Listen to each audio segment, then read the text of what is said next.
Les types de lentilles divergentes. Comme je disais tantôt, les lentilles divergentes, ce sont des lentilles pour myopes. Ça a toujours le milieu plus mince que les bords. Alors, dans chacune des formes qu'on voit ici, le centre est plus mince que les extrémités de la lentille. Mais on va toujours représenter une lentille divergente de cette façon-là, avec des Y aux extrémités pour montrer qu'il y a un élargissement de la lentille aux extrémités. Donc ça va être le symbole d'une lentille divergente. On peut avoir une lentille biconcave, une lentille plano-concave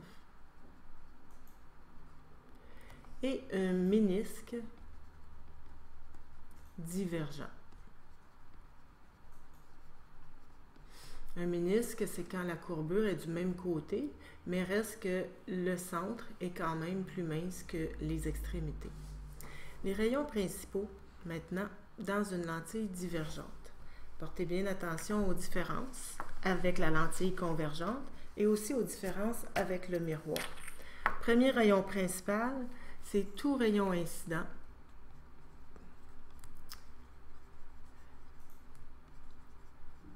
qui est parallèle à l'axe principal est réfracté de façon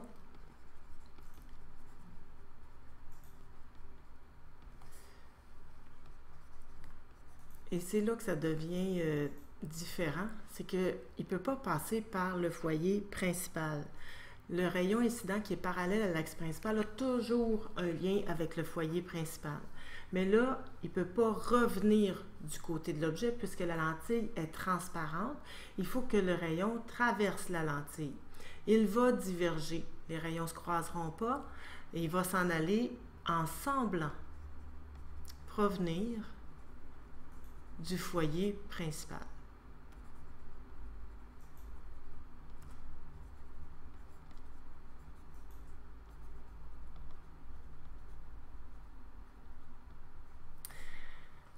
On va l'illustrer tout de suite. Un rayon incident qui est parallèle à l'axe principal provenant d'un objet et frappant une lentille divergente représentée par des Y aux extrémités. Ce rayon-là, il va diverger, c'est-à-dire qu'il va s'en aller en s'éloignant de l'axe principal et il va être dévié vers la partie la plus épaisse de la lentille. Donc le rayon, il va diverger. Et si on fait le prolongement, on va voir qu'il provient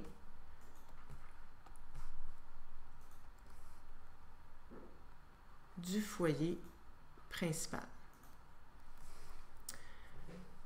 Deuxième rayon principal, c'est le rayon incident qui est en lien avec le foyer. Le foyer, dans le cas de la lentille divergente, ça va être le foyer secondaire. Alors, tout rayon incident se dirigeant vers le foyer secondaire. C'est ça qu'il faut retenir.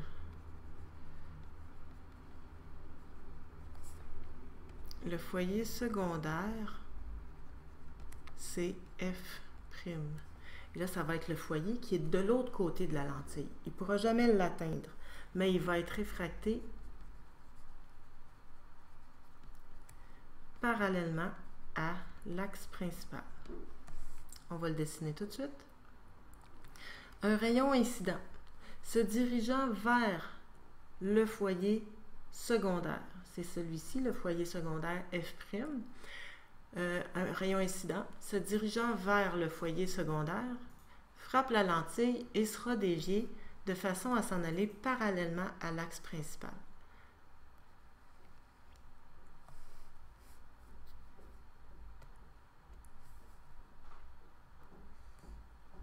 Parallèlement à l'axe principal. Quand on fait des prolongements de rayons, c'est des prolongements de rayons réfractés Et ainsi, on peut trouver l'image qui sera du même côté que l'objet. On voit ici les prolongements qui se croisent et c'est exactement l'endroit où l'image virtuelle est placée. Troisième rayon principal. Troisième rayon principal, il est facile, c'est celui qui passe par le centre optique. Tout rayon incident.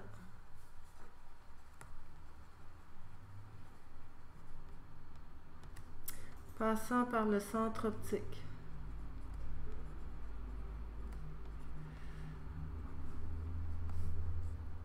Le centre optique, c'est le point O. C'est le croisement entre la lentille et l'axe principal. Ce rayon-là n'est jamais dévié.